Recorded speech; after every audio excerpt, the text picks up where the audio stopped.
We don't think that our first, but our second person is, so you open and go in the first session. She's still not here. We can take Ladies and gentlemen, I'll call this meeting to order. We're a little bit early tonight. We've got some business to take care of, but we'll make an effort to be back here at 7 o'clock sharp. If you would stand, we'll have an invocation and the Pledge of Allegiance led by Mr. Greene. Let's pray. Our most gracious Heavenly Father, we thank you for the many blessings that you bestow upon us every day. We humbly ask that you will grant us part of your wisdom so that the decisions we make will be in the best interest of all the citizens of Poquoson. Please be with our first responders and their families and the military and their families. In Jesus' name we pray.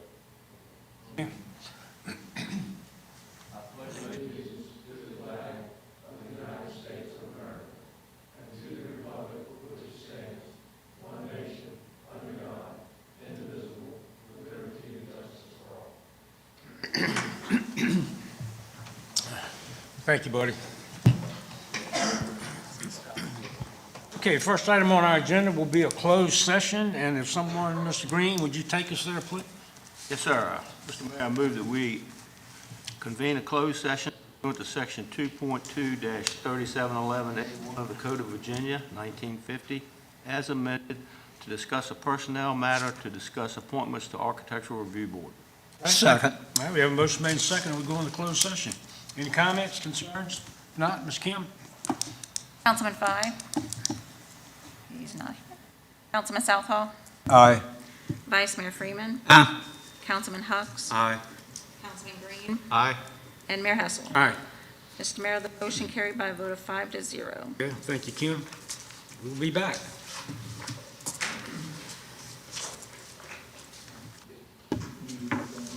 six, didn't you, Randy? Keith, you said. It's right on the front.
the camera to come on. There it is. There we go. Okay, ladies and gentlemen, we all reconvened from our closed session. And Mr. Greene, would you certify that for us, please? We certify a closed session then that we talked about only what we convened. Okay. Second. All right, we have a motion second that we certify that closed session. Ms. Kim, please. Councilman Fye, Aye. Councilman Greene, Aye. Vice Mayor Freeman, Aye. Councilman Southall, Aye. Cox, Mayor Hessel. Aye. Mr. Mayor, the motion carried by a vote of 6-0. Okay, thank you, Kim. Next item is some special presentations, and the first one I'll give to the city manager. Thank you, Mr. Mayor, members of council. First, a quick recognition before the introduction. I'd like to recognize and thank Mr. Al Melton for being here this evening. Hey, Al. Mr. Milton is Poquoson's representative to the Thomas Nelson Community College Board, and it is my pleasure and his to introduce to you Dr. Brannon. She is the newly minted, or recently minted, president of Thomas Nelson Community College. All right. And I would note to you, as she's making her way up there, that we're already working together on something. Wonderful, wonderful. Dr. Brandon, thank you so much for being here. Thank you It's good very to much. see you. Thank you, thank you. To the mayor and the vice mayor, our city manager, and to the members of the city council. I do appreciate this. As Mr. Wheeler mentioned, I have been the president at Thomas Nelson Community College for about 1 year and 20-something days. It has been an incredible ride, and I thank you for this opportunity to present. I'm going to give you some updates about the college, where we are, some statistics. Now, if any of you saw my presentation to the school board, I'm going to need you to go ooh and ah as if it's the first time that you're hearing it again. There is some new information, but I did want to also acknowledge my board member who has been, you have sent an incredibly supportive member of the Poquoson community to represent Thomas Nelson, and he is also a hoot, and I've had a pleasure working with Mr. Melton. So I know you have a very packed agenda this evening, and so I'd like to just share some information about the college that I think that you may find important, but also relevant to when we talk about how our college works together. Let me check 1 second. Oh, this is the wrong presentation, so hold on. This is the school board presentation, so luckily I have the other presentation in my pocket. I'm going to go grab it. I used to be a school teacher, so you always have to be prepared. And the Girl Scouts.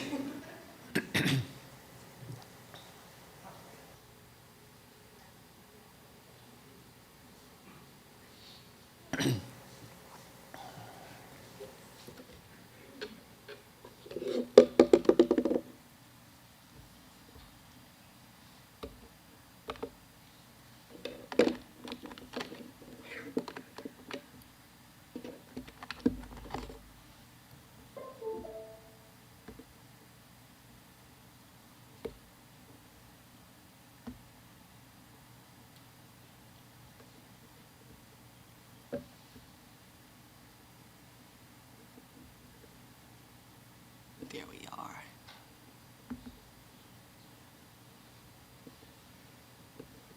All righty. There we go. Okay, so back to the show.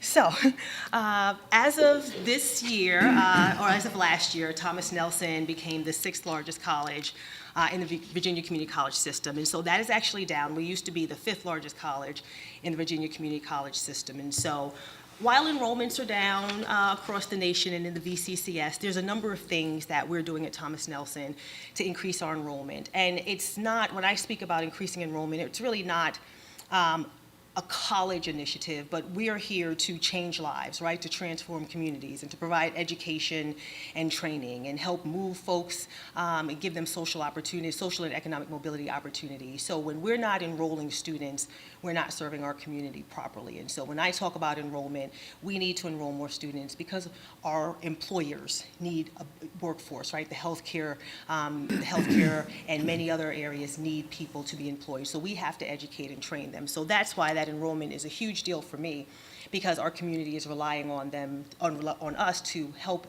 put more people into the workforce. And so a little breakdown of what our enrollment does include. We have about 9,600 students who are enrolled in credit, bearing courses. A little over 2,000 of those students are enrolled in high school and the college at the same time. And later on, I'm going to share with you some of your Poquoson specific information. 1,100 of our students, an additional 1,100, are enrolled in the short-term, non-credit courses, so plumbing and welding and maybe real estate courses. So overall, we serve a little over 10,000 students each year. And last year, for the first time, we awarded 26 students both an associate degree and a high school diploma at the same time. And so we're hoping to do more of that, to expose more students to college and getting a college education prior to them graduating high school. Just a breakdown of what our student body looks like. 60% of our student body is female, which is normal in higher education today, but also we've lost a lot of men in higher education, and that's another area that we're looking to address. And so having more men who are not only formally educated, but have the skills, high wage, high demand skills are really important. So we're looking to increase our male enrollment. 31% of our students are adults, they're 25 years and older. 49% are minorities, and that's just in race and ethnicity, so Black, Hispanic, Asian. 58% are considered underserved, so that would be the poor. If you're a first-generation American, first-generation college student, over 58% of the students we serve are traditionally underserved students. And 25% of our student population are military affiliated. We are very proud of the partnerships we have with our local military, the active duty service men and women, and our veterans, and the military spouses all make a very rich part of our fabric as a college. Our fall-to-fall retention rate is 62%. That means 62% of the folks who started this fall will return next fall, which is pretty good comparatively speaking to national rates, but always room for improvement. The college's 3-year graduation rate is 28%, which I'm actually really happy to share. 28% is well above the national average. The national average is around 22% for a 3-year college graduation rate. And when you look at our graduation rate compared to just 5 years ago, we're at 19% of our students graduating in 3 years compared to 28% now. So an almost 10% increase in under 5 years is pretty impressive for any institution. So a little bit of information that's specific to Poquoson City. 74 Poquoson residents enrolled last year. And of those residents, 50% have been retained, which is a little under the college average of 52%, but we also noticed that Poquoson residents tend to transfer earlier. And so that's not a bad thing. They're still enrolled in higher education, just not at Thomas Nelson, and they tend to move on to 4-year institutions just a little bit quicker than others. The average GPA of a traditional Poquoson resident is 2.9 compared to our other student populations, which is 2.7, and these are traditional students, not the students enrolled in dual education, right, not enrolled in high school. So your traditional students, your adults taking classes at the college, have a higher GPA than our other student populations. And they accumulate about 31 credits per year. 31 credits per year is impressive for any college student. A lot of college students, that's an aggressive calendar. For full-time adults, 31 credits is quite a bit. Our college average is 32, so the Poquoson student data is not that much different from our other student data. Our graduation rates for our Poquoson students is also, I think, pretty impressive. Of the 19 students that graduated last year, they received 21 awards, which is impressive. That means a couple of them received a certificate and an associate's degree both at the same time, so that's always exciting. And they have a 23% graduation rate within 3 years. Now, that's a little bit lower, right? But again, many of them transfer on to other institutions prior to graduation. So it's not that they're not graduating, they're just graduating somewhere else, and it's usually a 4-year institution. And so half of the students who did transfer last year, they are currently enrolled in a 4-year institution this year. And that's very exciting to see students continue their education. And what we've noticed is that the majority of students who leave Thomas Nelson and graduate end up at Old Dominion or Christopher Newport, and they study business at higher rates than any other programs. So I'm going to talk a little bit about the dual enrollment. We're always very impressed with dual enrolled students. I'm not sure that I, as a high school student, I could have been taking college classes at the same time, but the high school students in Poquoson do a really great job. I love when I look at the growth of dual enrollment. About 5 years ago, Poquoson had 34 students enrolled in our dual enrollment programs. And as of last year, there's 113 students. And so that is an increase of over 200%. And I have to give credit to the guidance counselors and the principals in the schools and the superintendent, who is just amazing folks to work with and are really responsible for helping more families understand the value of taking college classes while they're still in high school. So this is very, very, very impressive. And when we compare school systems, you see that Poquoson is one of the only school systems where we've seen growth in dual enrollment over the last year. And so I think that is from the very intentional efforts of the superintendent and the principals and the guidance counselors to really introduce and expose students and their families to the opportunities and advantages of taking college classes while they're still in high school. Your Poquoson City high school students have a 3.4 GPA. Now, I mentioned earlier that the average GPA at the college was a 2.7, and for Poquoson traditional students, it's a 2.9. Your high school students have a 3.4 GPA, which is incredible. The average college student does not have a 3.4 GPA, so your students are doing incredibly well while pursuing their high school diplomas, and they earn an average of 7 credits at the time they graduate. So that fluctuates. Some students take many more, some just take 1 course, but I think this is pretty incredible to see the academic outcomes. So these students are starting their college education with a B+ average, and that's really great as they move on. I did want to share that when we look at the dual enrolled students who were with us last year and graduated, 64% of them are at a 4-year institution right now, and that's pretty incredible. 20% of them are still with Thomas Nelson. There's only 15 that have not continued their college education. And I did want to share that you actually provide funding for the college. There's a scholarship called Finish What You Start.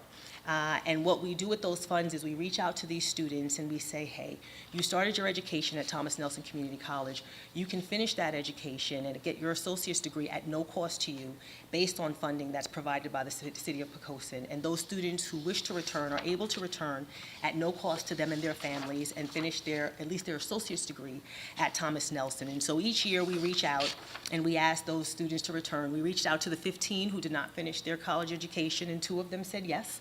We will come back, and so they're now currently enrolled, and thanks to the city of Poquoson, they don't have to pay $1 worth of tuition because of the support that you provide the college. So on behalf of those 2 students, thank you very much.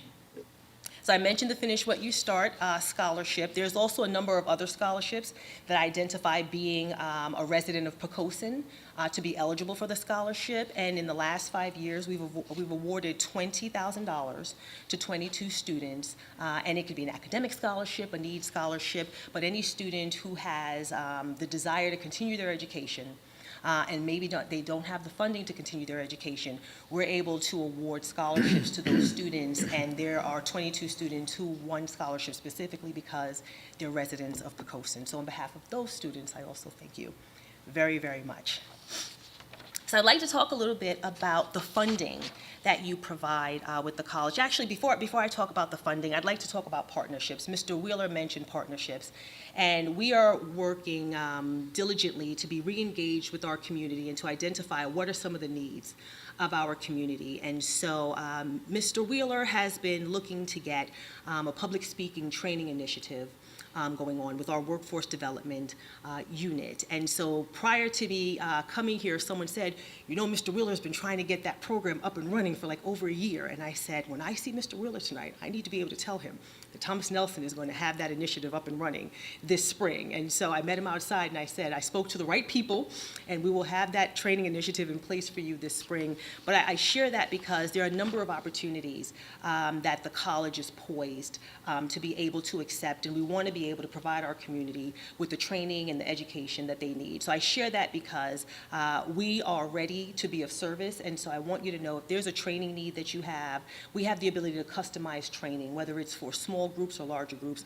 So I wanted to share that from me on behalf of the college. If there's an initiative that you have in place, we'd love to help you identify how you can, how you can provide training to your teams or to teams that you know. So I wanted to share that my team is on board, and Mr. Wheeler will have your class up and running for you this spring.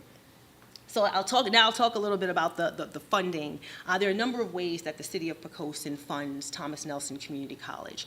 And one of those ways is site improvement, which is really, really important. And so as you may have heard, we had our auditorium, the roof collapsed, and the entire auditorium is unusable. The building it was attached to had to be vacated while we do construction. And so where do you put all your faculty and your staff and your students?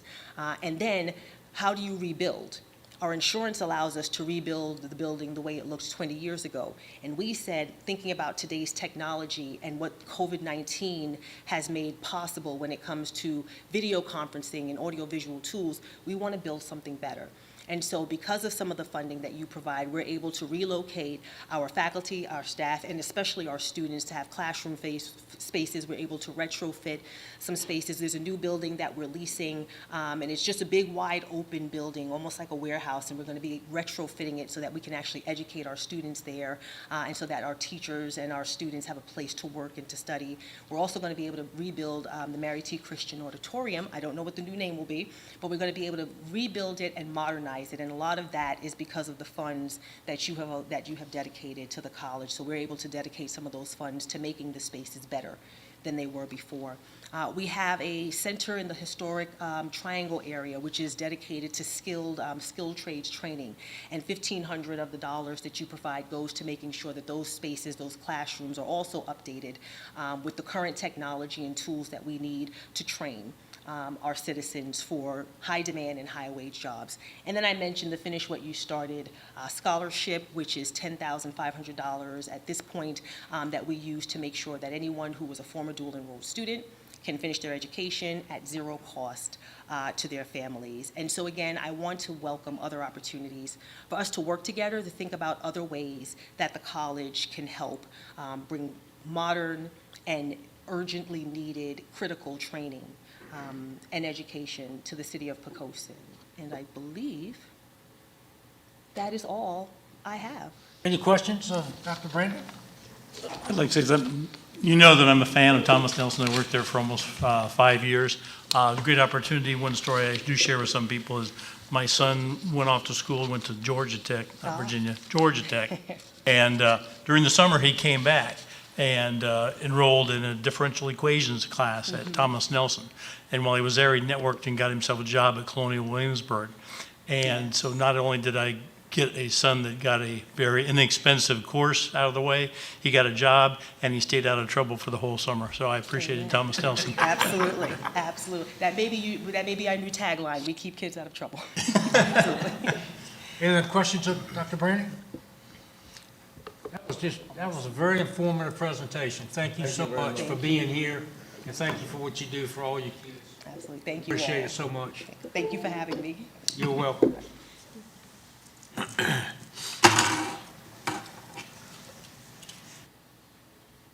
And who else could stand up there while people are watching and get the program set up? Absolutely. Okay, we have another presentation that I actually have the honor of doing. It's a recognition of our retired Commonwealth Attorney, Benjamin Hahn, better known as Benji. And so I'm going to ask him to join me at the podium, and his family is welcome there as well. I have everything prepared because I couldn't find anything good to say about him. He knows I'm fooling. Benji was, and he is, well known for his passion as a prosecutor, doing all that he could do to punish those who were found guilty of a crime, but he was also known for the kindness that he showed to the victims of that crime. As Benji enters his retirement years, we thank him for the dedication not only to our city, but his service to York County, indeed the Commonwealth of Virginia. Benji's career has been one of success. He has supported his oath. He has, through his distinguished career, brought great credit not only on himself, but also to the city of Poquoson, the county of York, and the Commonwealth of Virginia. Benji, on behalf of council, we want to pray that you and your family stay in good health, that prosperity stays with you, and that you find happiness in all that you do. Certainly my honor on behalf of City Council and the residents of this city to present you with a plaque to thank you. Tonight is bittersweet in so many ways. We're saddened by Benji's well-deserved retirement, but we're elated that he will be able to spend more time with his wife Judy, more time with his children, Stephen and Carrie, and special time to spend with his grandchildren. Benji is a lifelong resident of Poquoson, was the city attorney from 1981 to 1997. And during his time as city attorney, Benji served many members of council and did so with great honesty and great integrity, two traits that I know Benji holds very dear. So Benji has been the Commonwealth Attorney for Poquoson and the County of York from 2012 to 2021. During this time as Commonwealth Attorney, for all you have done, Benji, during your many years of service, we want to wish you Godspeed, and we want to present you with this plaque, and I'll read it. It says, presented to Benjamin M. Horn, in grateful appreciation of your many years of outstanding service as a Commonwealth Attorney for the city of Poquoson. Thank you, Gordon. And you, if you want to say a few words, you're welcome. I would, if you don't No, mind. I don't mind. If you would indulge me. Forgive me for taking notes, but I've always believed I was a better writer than I was a speaker, and the written word serves as a security blanket for me. And Mayor Helsel, members of council, Mr. City Manager, City Attorney, and Madam Clerk, I'm honored to be here this evening. I find it's very suitable that my last public appearance in my career is before the body. I began my public service in 1981. I served as city attorney for 16 years, and it was an honor. I sincerely appreciate you and thank you for the kind words and this plaque. But there should be many, many people who should be standing here at this podium with me that I owe a debt of gratitude to, and I would not be here but for them. And in fact, but for the city council, the city, I would not be here for the trust and faith they had in me in 1981. And I could tell many stories about those 16 years, but I will tell one because the mayor was involved. And I learned three important lessons from that episode that sustained me, particularly in the 10 years when I was the elected Commonwealth's attorney, and the buck stops there and you got to make the decisions and have no one else to blame but yourself. And the saga that I went through as city attorney involved a young lady who was extremely distressed over the condition of a home she had recently built in Poquoson. And she became dissatisfied with how the city administration and city manager were responding to her complaints, so she began appearing before the city council, speaking at the audience for visitors. And one evening, after many appearances, the mayor said, your 3 minutes are up, ma'am. Would you please wrap up and yield the podium? And she refused to do this and went on and on and on. And finally, the mayor had to summon a police officer to ask that he remove her from the chambers. Well, the city council went through its remaining agenda. We went upstairs in the old municipal building to do an executive session. I have no idea what it was about. And there came a tapping at the door, and the chief of police said, the magistrate needs to speak with the city attorney. So I walked out of the room, went down and talked to the magistrate, and she said, I need to know whether to charge this lady under the local ordinance or the state statute. And I learned my first lesson in what's known as prosecutorial discretion.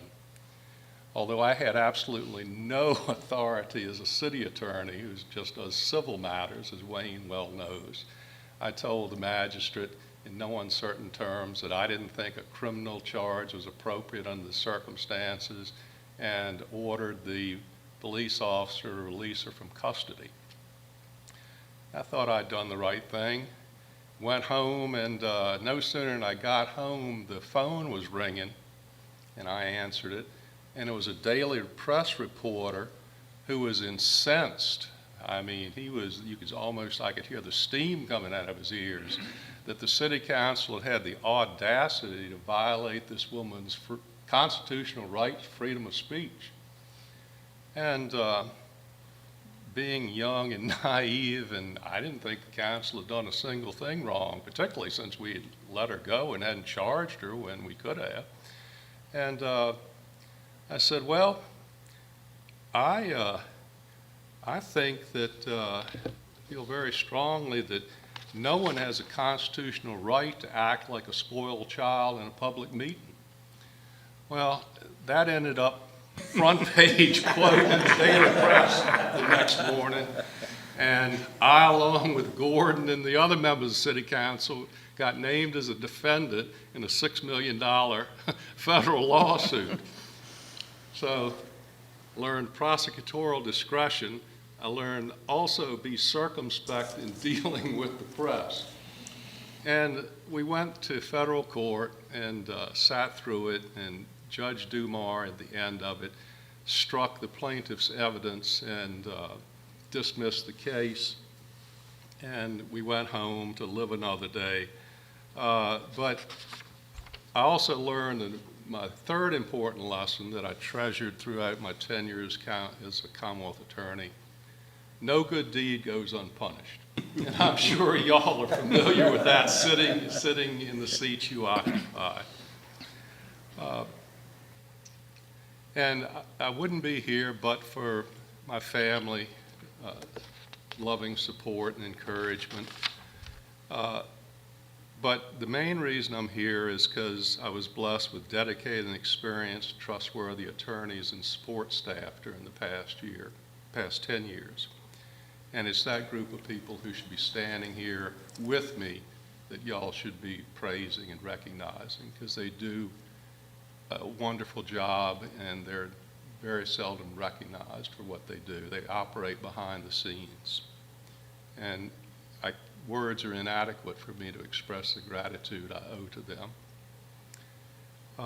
But you and the citizens can rest assured that the office is in good hands. 3 attorneys have been there with me over 20 years. Kristen Reed, who is the acting Commonwealth's attorney, is well respected and do a fine job, as will Donna Maw and Jeremy Markle and Caitlin Attlee, who form the core group. They will see that justice is done within York County and the city of Poquoson. But in closing, I would be remiss if I didn't soberly advise you that crime is increasing in both the county and the city. It's increasing in both volume and violence. I'll give you a concrete example. When I came to the Commonwealth in 1997, there were generally 2 homicides pending. They would be overlapping. One we would be wrapping up when another one was beginning litigation. As a matter of fact, when we didn't have anything, homicide pending, we had a little gallows humor that said, well, somebody's going to get killed because we don't have a homicide pending.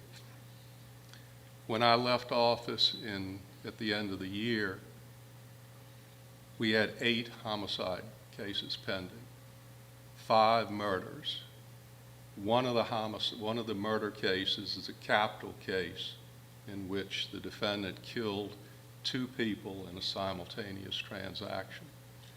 And although the death penalty is no longer on the table, I can tell you capital cases take a lot of time and effort. So I urge you to support those people who are in public safety. They're under tremendous pressure these days, and as y'all I'm sure recognizes, there's a general lack of respect for authority of any nature. unfortunately, in our country, state, community. And be mindful that the Commonwealth Attorney's Office is just as much a part of the public safety endeavor as the Sheriff's Office and the Police Department. I would often tease Sheriff Diggs and remind him that under the Constitution of Virginia and the statutes of the Commonwealth, that the Commonwealth's attorney was the chief law enforcement officer of a locality. But since the sheriff wears a gun and I don't, I didn't press that issue very far.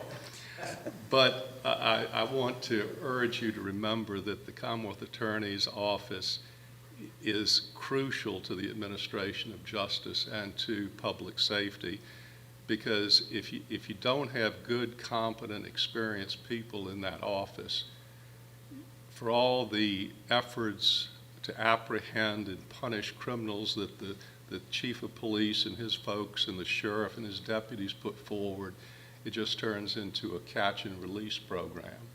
The Commonwealth Attorney's Office has to ensure conviction. So I thank you for your recognition. I am grateful for the many years that I served as city attorney. It was the best training to be Commonwealth's attorney, and I was a better prosecutor for it. Thank you.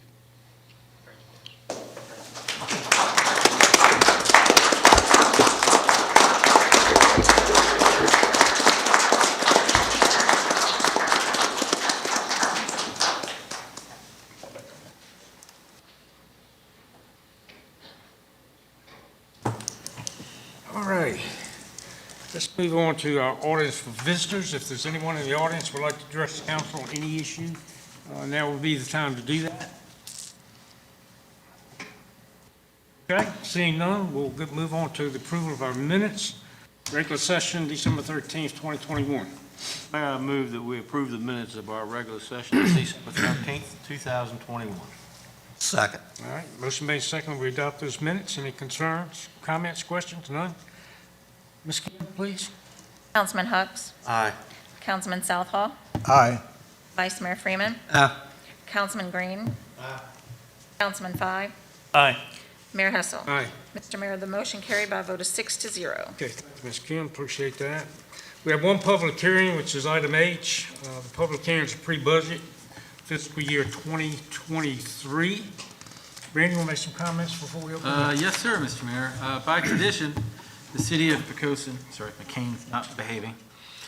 By tradition, the city of Poquoson holds each year about this time of the year a pre-budget public hearing to allow interested members of the public to provide their suggestions or any other thoughts that they may have with regard to the budget prior to us beginning work on the budget for the upcoming year in earnest. Some of it has already been underway, but the major decisions on their way to the recommended budget, which we will present in April, are just now beginning to come together. So we afford this opportunity for the public to provide their comments, as well as during the normal budget public hearing after the budget has been provided.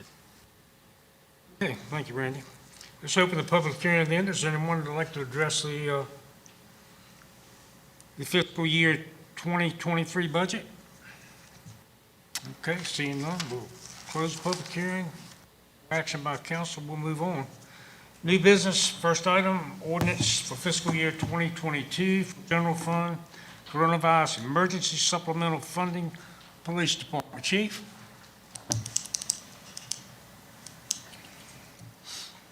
Good evening, Mayor, Council. In October of '21, the police department applied through the Virginia Department of Criminal Justice Services for coronavirus emergency supplemental funding for calendar year '22. Opportunity provided a no-match funding for local police departments to acquire funding that would address coronavirus mitigation and prevention. When this opportunity presented itself, we discussed ways that we could prepare our department to better serve our community. without interruptions in circumstances like what we've been battling for the last 2 years through the coronavirus pandemic. And some of the opportunities that were discussed, one of the things that we did not have the opportunity to do was to allow our administrative staff that don't have to directly involve themselves out in the community on response to calls. We didn't have the opportunity to allow them to work from home. We didn't have the technological abilities. And so through this grant, one of the things that we had requested was laptops and necessary software capability to allow if the need arises for our administrative personnel to work from home, so that the work still gets done, but it limits exposures in and out of the department. Another piece of equipment that we found necessary through the process of dealing with coronavirus was in the decontamination of our vehicles. We have acquired some equipment that allows us to do some decontamination, but one item that was missing was a vacuum cleaner that would not only take things out that were deposited in the process of doing the work, but filter that so that it doesn't just blow it into the air as a lot of vacuum cleaners do.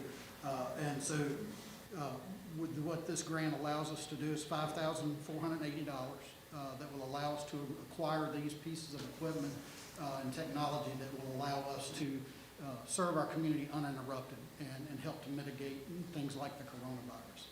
So before you tonight is an ordinance authorizing the city manager to receive and appropriate these funds in fiscal year '22. Okay, any questions of the chief? Chief, I will say this to you. You pass on to your officers and certainly to you the appreciation of this council, appreciation of the citizens of this community on jobs that y'all, that each of you do. It's, not everybody can put on a uniform and go out every day and expect to be safe. It doesn't happen much anymore. So we appreciate you and we appreciate your department. Yes, sir. And we appreciate the support of council and our community as well. Okay, let's move to the ordinance for fiscal year 2022 for general fund, coronavirus, emergency supplemental funding for the police department. Mayor, I move that we adopt an ordinance authorizing the city manager to accept the coronavirus supplemental funding grant and making additional appropriations for fiscal year 2022 for general fund. Okay? Second. Okay, we have a motion made second. We adopt the ordinance. Any concerns, comments? Any questions? If not, Ms. Kim? Councilman Southall? Aye. Vice Mayor Freeman? Aye. Councilman Hucks? Aye. Councilman Greene? Aye. Councilman Fye? Aye. Mayor Hissel? Aye. Mr. Mayor, the motion carried by a vote of 6 to All right, thank you, ma'am. Item 2 under new business is an ordinance making appropriations for fiscal year 2022. These are life pack defibrillators, and is it 15 of them? Is that right? That is the Life Pack 15 is the model. Okay, thank you. Yes, sir. So this brings an ordinance forth for council to appropriate additional grant monies for the fiscal year 22. When we started the budget year, council appropriated $33,000 towards the purchase of one Life Pack 15 defibrillator for our fire department. We got that news, we were very excited, and we approached the manager's office with a proposal to delay that purchase by a few months and try to seek a grant to match that monies, because if one defibrillator was good, two would be better. We applied for the grant with their support, and we were successful. So now we would like to appropriate that grant money and purchase 2 defibrillators. The total cost is $61,130.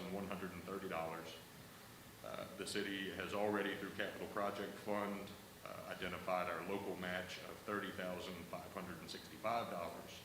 and our grant would match the other 50% of that. So it allows us to purchase two brand new units to finally replace the last 2 Life Pack 12 units that we have in service, which are currently not supported anymore. And I'll happily answer any questions you may have. Any questions? I tell you, these guys just do a remarkable job with grants. You know, it's really unbelievable how you guys stay on top of those things. And Just magically, we got this money showing up, and it's wonderful. It's wonderful. Are there any questions? Okay, it's a resolution, it's an ordinance making appropriations for fiscal year 2022, Life Pack 15 defibrillators. Mayor, I move that we adopt an ordinance making additional appropriation for 2022 to purchase Life Pack 15 defibrillators. Second. Okay, we have a motion and second that we adopt the ordinance. Are there any questions or concerns? Any comments at all? If not, Ms. Kim, please. Vice Mayor Freeman. Aye. Councilman Southall. Aye. Councilman Fye. Aye. Councilman Hux. Aye. Councilman Greene. Aye. Mayor Hessel. Aye. Mr. Mayor, the motion carried by a vote of 6-0. Thank you, Pam. Let's move on to item 3, which will be the last item under new business, a resolution making appointments to various boards and commissions. Mr. Greene? Mayor, I move that we adopt a resolution making appointments to Library Advisory Board and Architectural Review Board with the following names inserted. For the Library Advisory Board, Terry L. Jackson and Patricia D. Greene. Their terms will expire January 31st, 2025. For the Architectural Review Board, Donald F. Booth Jr. and Tanner R. Showalter. Their terms will expire on the same date, January 31st, 2025. Okay, there's a motion, Second. and we have a second. Any concerns, comments? If not, we need to adopt the resolution with those names inserted. And we've got a second. Ms. Kim? Councilman Greene. Aye. Councilman Hux. Aye. Councilman Fye. Aye. Councilman Southall. Aye. Vice Mayor Freeman. Aye. Mayor Hessel. Aye. Mr. Mayor, the motion carried by a vote of 6-0. Thank you, Kim. Mr. Wheeler? Yes, sir. Thank you, Mr. Mayor and members of council. Really just one comment this evening. As everyone in this room is aware and everyone watching at home, beginning on Friday afternoon and through the evening and into Saturday, we got what is for us an uncharacteristic amount of snow. And on Saturday, I stayed home, in part because I'm still walking on a cane, but I didn't go anywhere.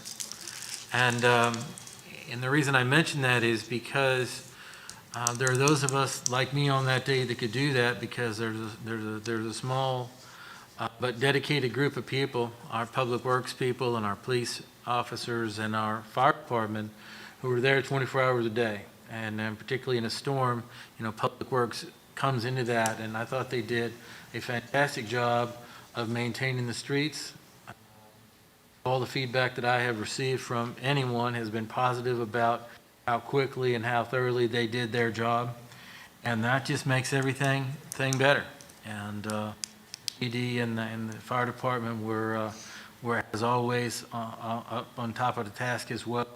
And it's just nice to live in a community where you can say that. So I just want to thank them and acknowledge their work. Okay, and I couldn't agree with you more, Randy. Could you prepare a letter? I will. For all of our signatures? Absolutely. Okay. Comments of the city clerk. Ms. Kim? Thank you, Mayor Hessel. Currently, we have an unexpired vacant board seat for the Planning Commission. The item is going to be on the February agenda. I'm just going to let citizens know that if anybody is interested in holding a seat on the Planning Commission or any other board, please go to our website, go to Boards and Commissions, and fill out a board bank application. You can also submit it electronically, or you can turn it into the city clerk at the city manager's office. But if you have any questions about the Planning Commission or any of the other boards, you can give us a call at 868-3000. All right, thank you, ma'am. Well done. Let's move on to council directives.